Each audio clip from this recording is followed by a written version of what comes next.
I'm Richard Clarke. I record these talks every day as a way to deepen my inquiry. Listen each day and deepen your own practice. Welcome.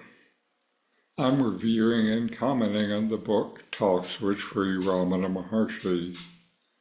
Today is from Talk 439. Questioner.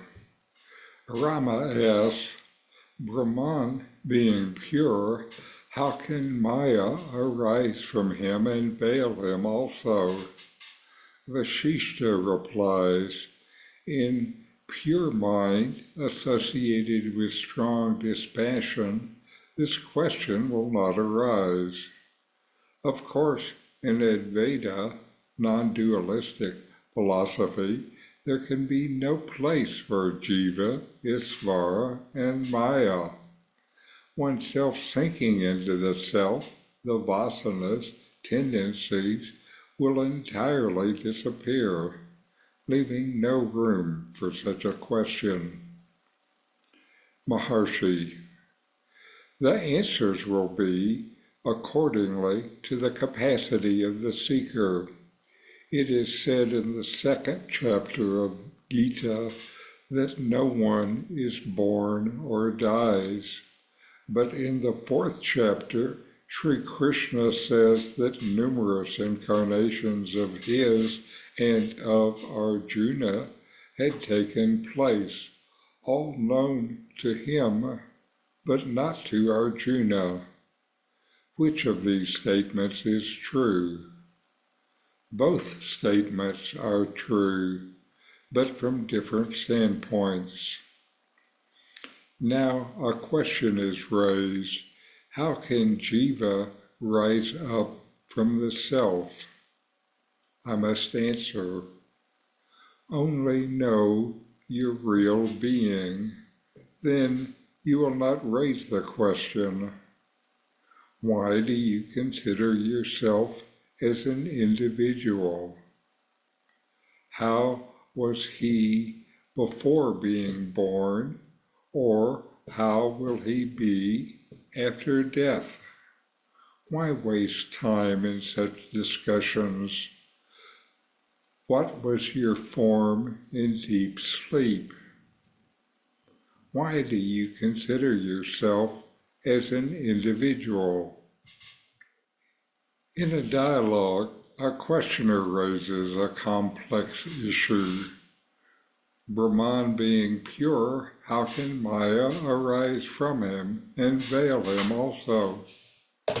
The question references a conversation between Rama and Vashishta, highlighting the philosophical tension between Brahman, the Absolute, and Maya, illusion. Vashishta's reply suggests that such questions do not arise in a pure mind with strong dispassion, and that being absorbed into the self, the vasanas are released, so there are therefore no questions. This sets the stage for Sri Ramana Maharshi's deeper explanation. The Maharshi points out that answers vary based on the seeker's capacity. He uses the Bhagavad Gita to illustrate this. In one chapter, Krishna states that no one is born or dies, while in another, he mentions numerous incarnations. Both statements are true, but from different perspectives. This analogy serves to show that spiritual teachings are often contextual, addressing the seeker's current level of understanding. Ramana then shifts to a more direct approach. Only know your real being, then you will not raise this question.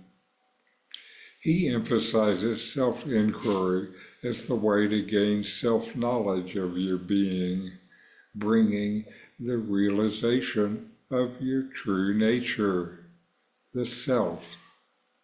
By knowing your real being, such questions lose their relevance because they stem from a limited perspective of individuality and separation. The questioner is asked why one should consider oneself separate, questioning the nature of individual existence before birth and after death. Ramana directs attention to the state of deep sleep, where individuality dissolves. In deep sleep, there is no sense of I or ego, yet existence persists. This points to the continuous presence of the self beyond the waking state's identity. The ego comes and goes, while the self is always.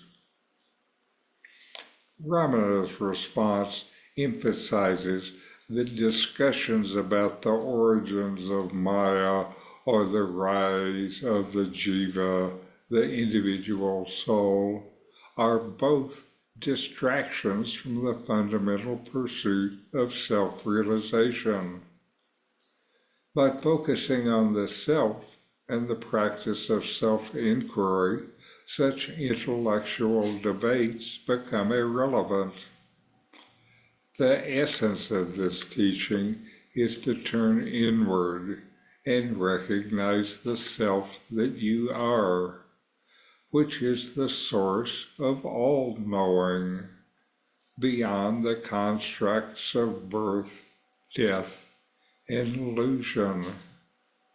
So, investigate, why do you consider yourself to be an individual? How you perceive the world depends on how you see yourself. This dialogue reflects the core of Advaita Vedanta, where the ultimate truth is the non-dual self, and the distinctions between Brahman, Jiva, and Maya dissolve in the light of self-realization. Ramana Maharshi's guidance aims to transcend these dualistic concepts and lead you directly to the experience of your true nature. By persistently asking, "Who am I?" and diving into the heart, you can experience and know the profound peace and clarity of the self, free from the illusions of individuality and separation. So, know yourself and be always free and at peace. In 40 verses on reality, Ramana Maharshi explains the nature of the self, the ultimate reality, and self-inquiry.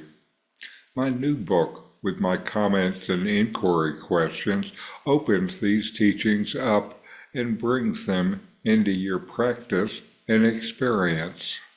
Available now from Amazon.